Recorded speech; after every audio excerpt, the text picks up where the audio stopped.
Hey guys, it's Chewy again, and once again I'm going off of no notes, no script, no nothing, so this might be a little bit disjointed, discombobulated, whatever, but I have a lot of thoughts on my mind, and I'm trying to see how easily I can kind of put them together and make sense of them without actually having to put in the extra work of, I guess, textually organizing them.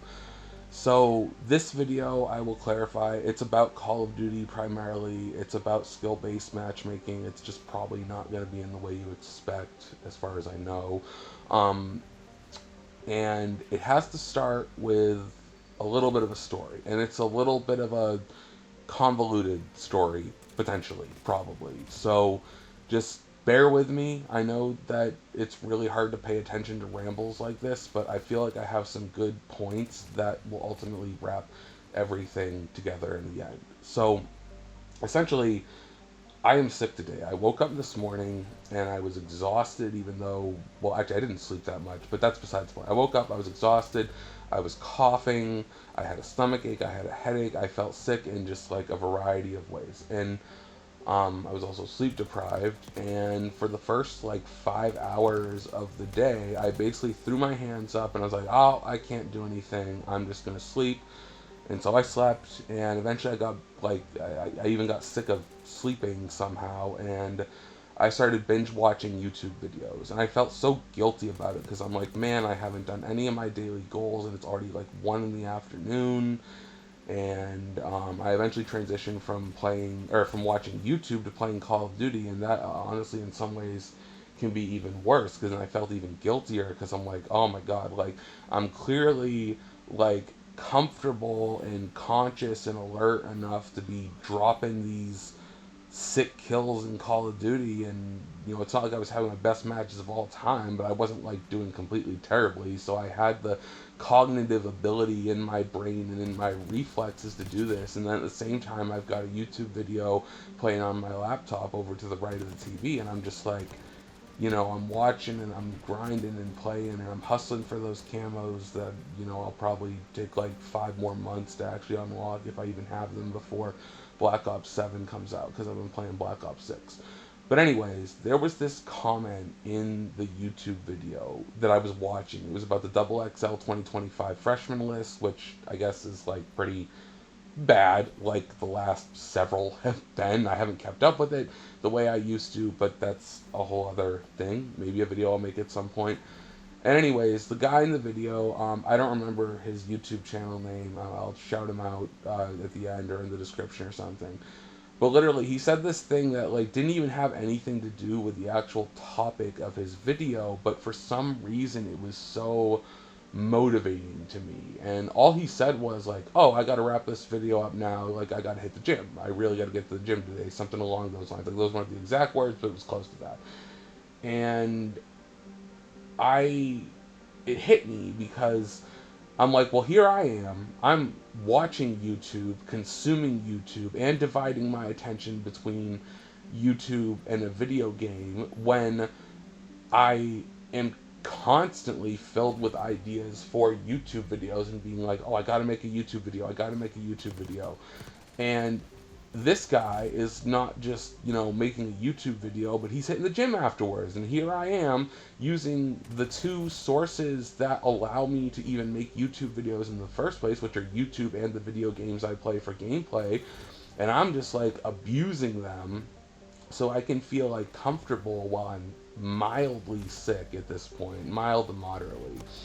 But anyways, after that comment, I really got thinking, and I got distracted from the game. Like, I didn't know what video to put on next. I tried this Mario Kart World critique, and it was kind of just generic, like all the others. Like, oh yeah, it's overall good, but also I gotta call it bad because everyone's calling it bad, yada yada, whatever. And so eventually I hit a point where I'm like, okay, like I do not want to spend all day doing this. I literally have a note on my daily journal on my phone. I record all the good or mostly good things that happen to me or that I accomplish throughout the day. And right above the current day that it is in that journal of notes, in that journal, whatever you call it. So right there, it says, be a creator. not just a consumer. And I see that as I'm checking my phone for like the 500th time today just to see some stupid notification from some stupid app distracting me and wasting my time and making me squander the actual potential that every one of us has, at least to some extent.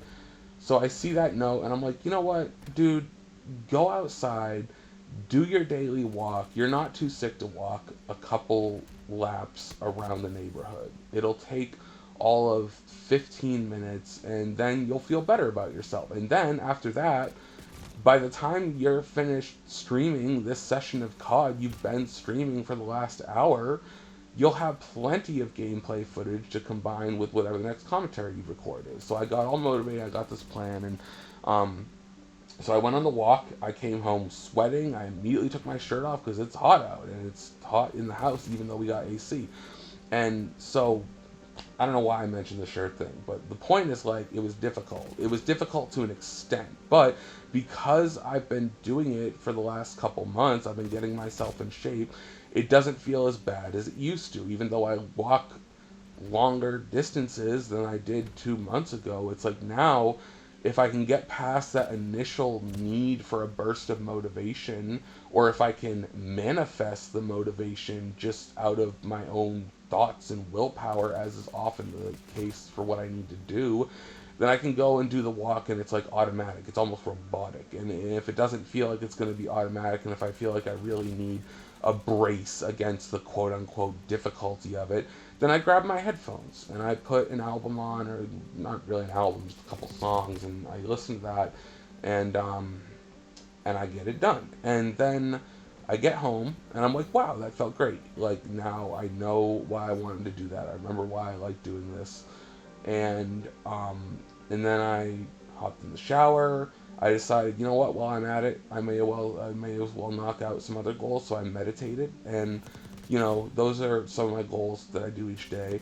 And where am I going with all this? You're probably wondering, like, Jesus Christ, dude, it's been like 7 minutes of you talking about like a daily routine and being sick.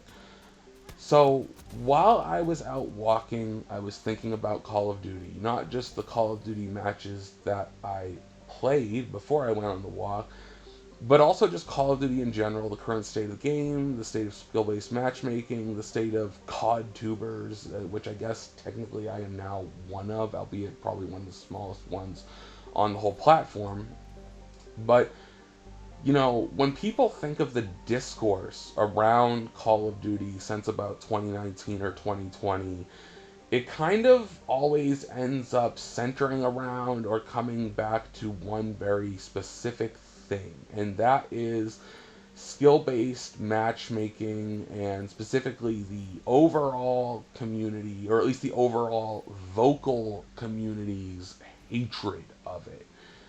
And I have kind of been bouncing back and forth on my own stance on skill-based matchmaking for a long time, because in a logical sense, I think it has kind of been used as a tool to manipulate impressionable Call of Duty fans into hating the game for reasons that aren't even the real reasons you should be hating the game, if you hate the game at all. But I also think like, so it's like people use it to manipulate Call of Duty fans, but there's also like this larger discourse that I feel we need more of, that I've seen some people kind of attempt to break into and tackle, but it's never really gone over well with the actual Call of Duty fans. There are many other gaming communities that are kind of like, yeah, like skill-based matchmaking is a thing and we're just used to it. And I've always to a Call of Duty fan that might seem kind of crazy, right? And so when I'm walking, I'm thinking about skill-based matchmaking and my stance on it, because I've talked with my friend who plays Call of Duty, who I want to make a video with someday for what it's worth. So he knows who he is. If he's watching, like, shout out him. I don't want to give his name away or anything, but anyways, I've talked about it with him, and I feel like my problem is like I flip-flop back in between like, is skill-based matchmaking is a good thing? Is it a bad thing? Is it more muddled than that?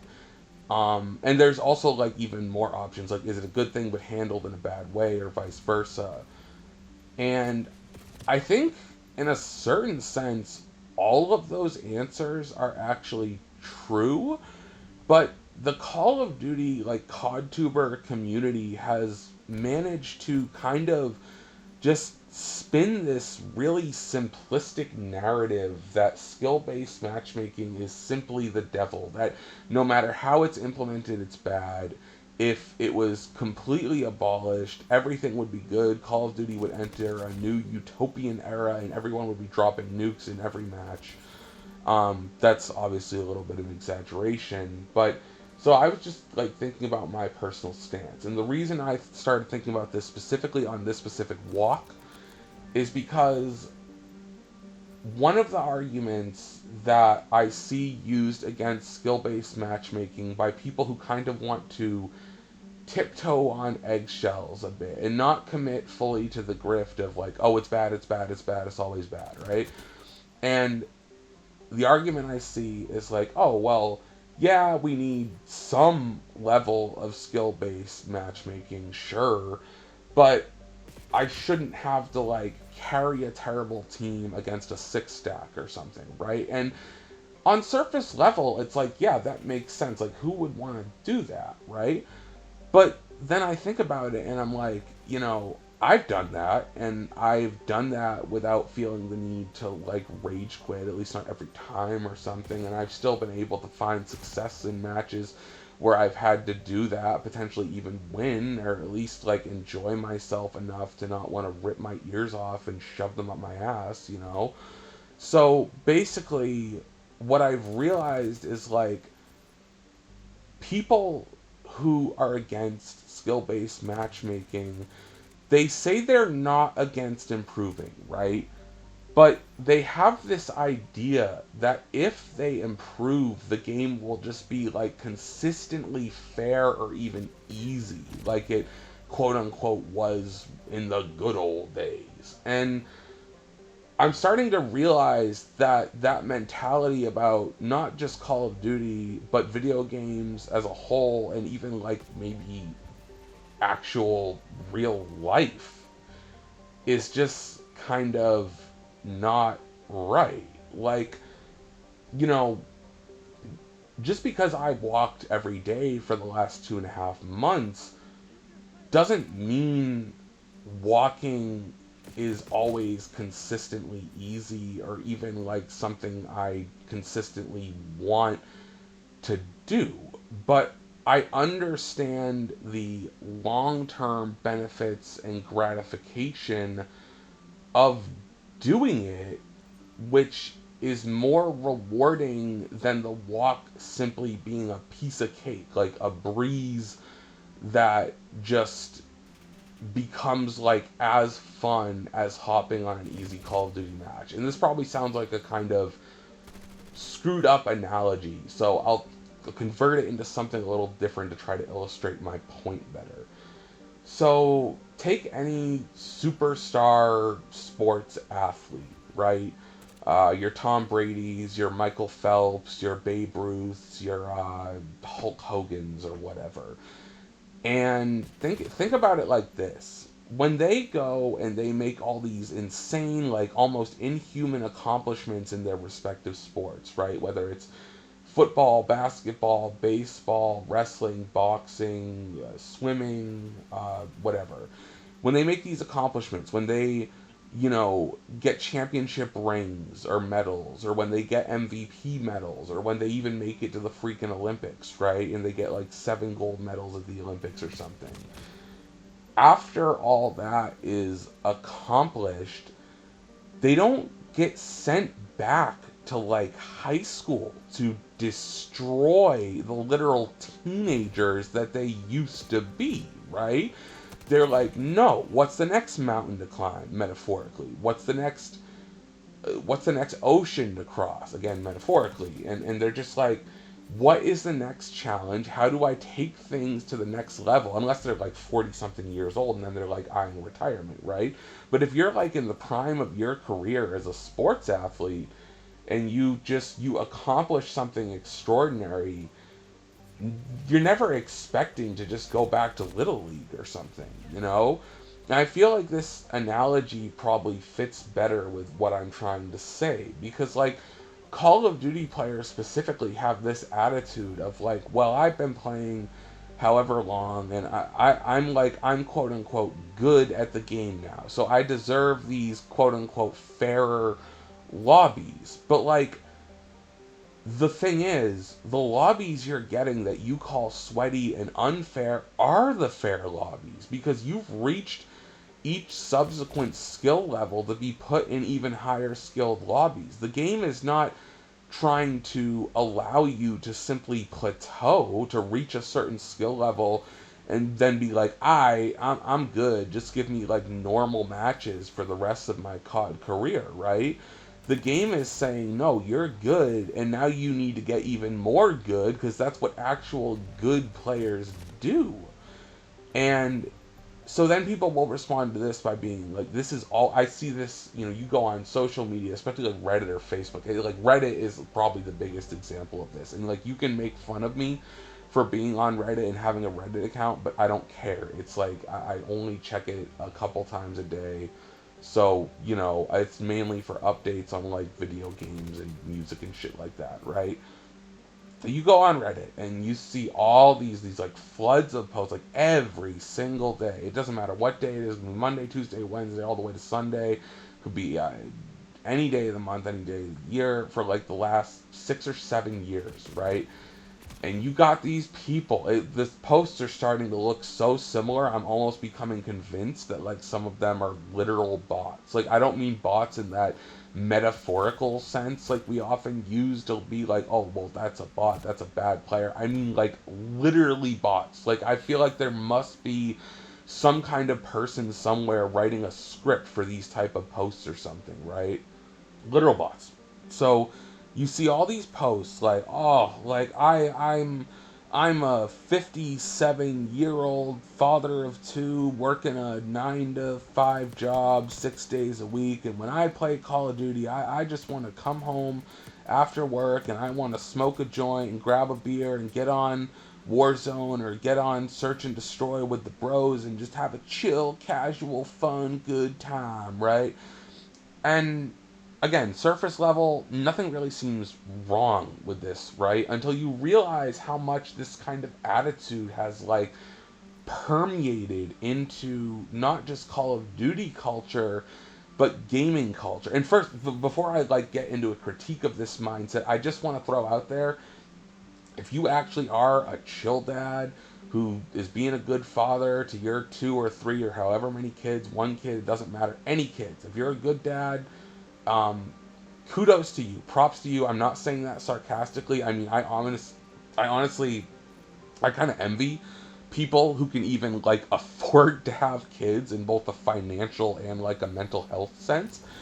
But here's like the thing, like, video games since their inception, since like Pong back on the Atari 600 or whatever it was called, have been competitive, have been designed for challenge, and they used to be a lot more challenging most of the time, at least as far as I know. I mean, I'm only 31 years old, so like I wasn't playing games back on the SNES or NES back when those like were new. But I know that like with original Super Mario Bros, like you didn't have checkpoints, you couldn't save, you didn't have anything. You was like you could get all the way to the final level in one sitting. If you screwed up and lost your final life, it's like, that's it, bud. You're going all the way back to the very beginning of the game, and that kind of thing is unheard of now. And I'm not saying we need to like bring that back. Like, obviously there are many reasons we have kind of evolved past that.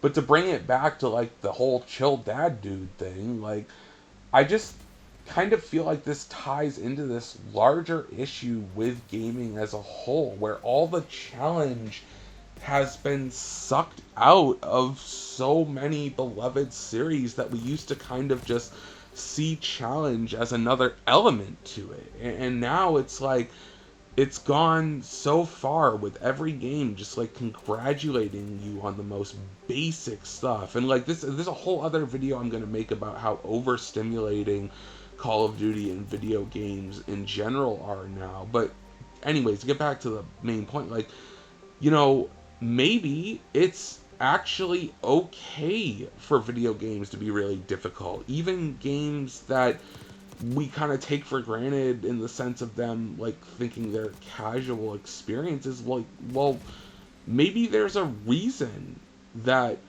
they're supposed to be difficult, and these players who consider themselves good are often made to not feel like they're good because they have to go up against people who are even better, and they have to carry shitty bot teams. They have to carry the people who only play like once a month or something, if even that, right?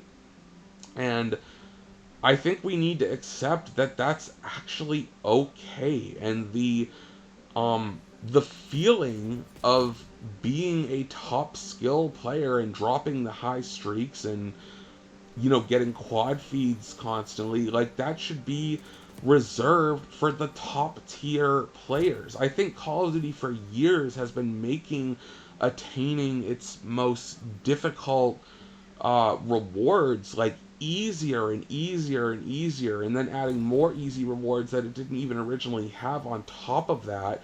And because of that, this whole decade, like this whole 2020s, we've been conditioned to think that we're just like entitled to be able to earn the really good streaks, for example. Like, another common thing I see on Reddit like all the time is like, oh my god, the score streaks in Black Ops 6 are just too difficult to get. They're just way too difficult. The score requirement is too high, blah blah blah. But then, like, is it true? I mean, you could argue, sure, to an extent it is, but at the same time, I'm not even a particularly great player. Like, am I better than average? Yeah, absolutely, I would consider myself better than average. But that said, I don't get the highest streaks very often. I don't even get like the moderately high streaks very often, but I'm still able to make the game fun in my own ways, and I think part of that comes from just how customizable and how much variety is in Call of Duty in the first place. You can have a class that completely goes against whatever the meta of the month or meta of the week is, and you may find that not doing amazing with that class is actually more enjoying than dropping dreadnoughts with like the meta, because so many people have become slaves to that meta because that's what's pushed by YouTubers and algorithms and all that stuff. But these algorithms are so like just soulless and hollow, and it's so crazy that we've all become accustomed and used to just being fed the same narratives. And now, to wrap this back around to the whole skill-based matchmaking thing, I think the algorithm, because it favors outrage bait so much, and because it's so easy to pump out outrage bait slop about skill-based matchmaking in Call of Duty, it's like we've completely lost sight of this idea that like Call of Duty should even be significantly challenging. It's like we get put, or so many people get put in a match that's just brutal and they get crushed. They go like 5-25 or something, right? Sorry, I worded that wrong. 5-25 or something. And it's like, yeah, I mean, I get it. It sucks, but like, you have to get used to that if you actually want to genuinely get better. And if you don't want to get better to the point where that stuff doesn't bother you anymore, maybe Call of Duty just isn't for you. Maybe it's not inherently a bad thing that casuals give up on the game. Because I think oftentimes a long-term dedicated fan base that will not quit after a fickle few months is a lot healthier for a game than these casuals who come in and they like demand things to be changed to suit their different tastes, and then they buy a bunch of shitty microtransactions that completely destroy the aesthetic of the game because they're coming from like Fortnite or something, and they want like talking bananas and Ren and Stimpy in the game or something. And God, Ren and Stimpy, why is that the example I pulled up? I barely even watched that show. But anyways, so people like will simultaneously complain about skill-based matchmaking, but then complain about these aesthetics that have been destroyed precisely because we've been pandering to the people who don't want to have to try hard like skill-based matchmaking makes them. And and again, people will say like, oh well, just because I'm good at the game doesn't mean I should have to carry shit teammates, right? And it's like, no, maybe you actually should, because being a player who can carry shit teammates and still get a victory, or still even get halfway to a victory, that's the real difference between a good player and a player who's just like average but wants to feel like they're good, right? And so I think this is why it's so crazy to people from other franchises who are like seeing Call of Duty players complain and complain and complain and complain and complain about skill-based matchmaking, and be like, just what are they complaining about? It's a feature, not a bug. It's supposed to be like that, right? And don't get me wrong, I'm not trying to be some bootlicker saying like, oh, Call of Duty isn't just this absolutely phenomenal state right now. Like Activision can do no wrong. It's like, no, I'm obviously not naive. I'm not dumb. I'm not a bootlicker, right? But video games as a whole are just gradually having this feeling of challenge completely eroded. Like we've gone from the standard easy, medium, and difficulty options within the average video game, and now you've got like 6 or 7 different difficulty options. You've got like, the bottom one being like very super ultra easy or something. And I've fallen victim to it too. Getting back on actual single player games that are more challenging after years and years of Call of Duty being my primary or even only game for like entire years. Like, it's jarring as hell, because in Call of Duty, when you die, when you have a bad match, it's like, oh, whatever, like, time for the next one, or, now I've respawned, and I'm gonna, like, adapt my playstyle or whatever. But when you die in, like, I don't know, Red Dead Redemption, a game that's not even really that difficult, when you die in that and fail a mission, you see that game over screen, you're booted back to the start of the mission, you gotta do everything all over again, and, like, just kind of adapt and trial and error and improve what you're doing. It's like, holy crap. Like, I forgot this could even happen in a video game. And I feel like a lot of Call of Duty players have kind of forgotten this too, and they primarily play online games, or they just only play Call of Duty like year after year. And so I used to be really resistant to this get good idea. I used to get in arguments with people who were like really hardcore Dark Souls fan, and I'd always make this argument like, oh, why doesn't Dark Souls have an easy mode, right?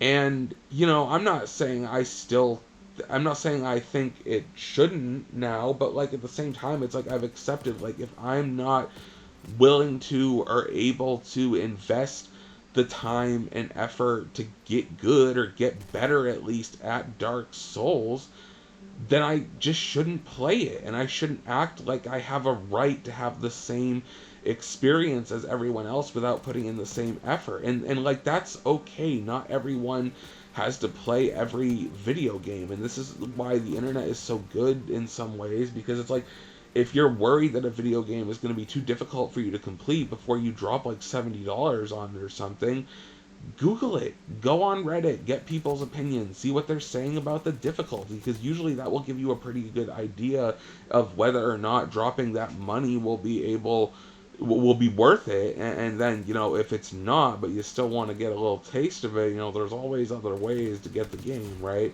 Hush hush and all that. But yeah, so I feel like this attitude we have towards Call of Duty is like bleeding into our attitude with single player games, and is diminishing the single player experience as well as the Call of Duty experience. So, maybe I'm a little privileged. I have the luxury of having a lot of free time to be able to not just make these videos, but to kind of get better at the video games I have available to play, right? And get good enough to beat them or whatever.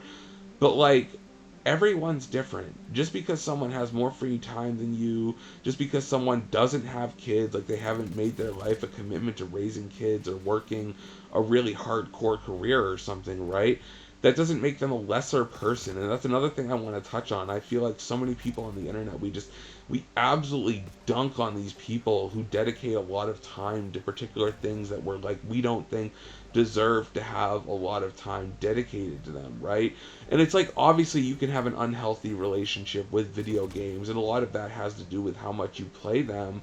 But at the same time, if someone has reached like master prestige or level 800 and whatever, and they've got like, they're satisfied with their life and they're content with what they do in life, aside from just like COD, assuming they do other stuff and they've just found their calling, or they use COD to their benefit for more than just like a cope with, whatever aspects of life they don't like or can't handle or whatever, and they're finding ways to consistently improve themselves and improve their circumstances as much as possible, or even to some degree, then good for them. Good for them on being level 800 or 900 in Black Ops 6 already. Like, I know it's not impossible to do that and to still, like, to get to really high levels and still have a life and have stuff you do that's more important than Call of Duty or video games in general. Like, I have a romantic partner who I've been with for over 7 years, and I still managed to get to level 200 in COD this year. So, everyone's different. We need to stop hating people for being different, whether it's their taste in video games or their taste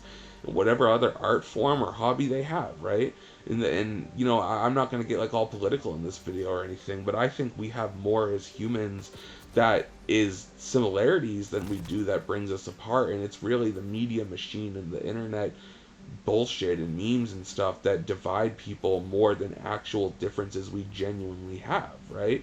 So, anyways, bringing it back to Call of Duty, I feel like, I broke my Call of Duty addiction. At the same time, I've accepted that, like, it's okay for Call of Duty to be really difficult. It's even okay for it to be unfair. Like, a lot of times, a single player game uses unfairness as part of the regular challenge, and you have to adapt to that unfairness and rise above it.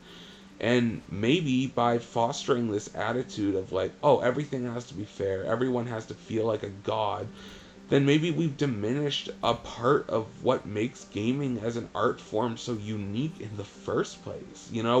There is no required skill level to watch a movie, right? You can put any movie on, and even if it's some complex artsy thing you don't necessarily understand, it's like you can still get from the opening scene to the credits just by sitting there and staring at the screen, right? But video games aren't like that, unless you're watching like a Let's Play or something. Even if you have to use a walkthrough when you're playing a game on your own, you're still carrying yourself to those end credits from the first level, right?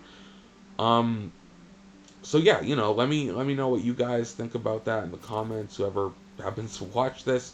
I'm sorry about the mic quality. I'm really working on getting enough money to get a better mic, but it's just not in the budget right now, because I don't want to half-ass it and buy something like, mid-range price that's gonna just not be good enough to even justify buying anything new at all. Anyways, my name's Chewy. Like and subscribe if you want to. I'd appreciate it. I know this was pretty scrambled at parts, but I hope I got my main points across well.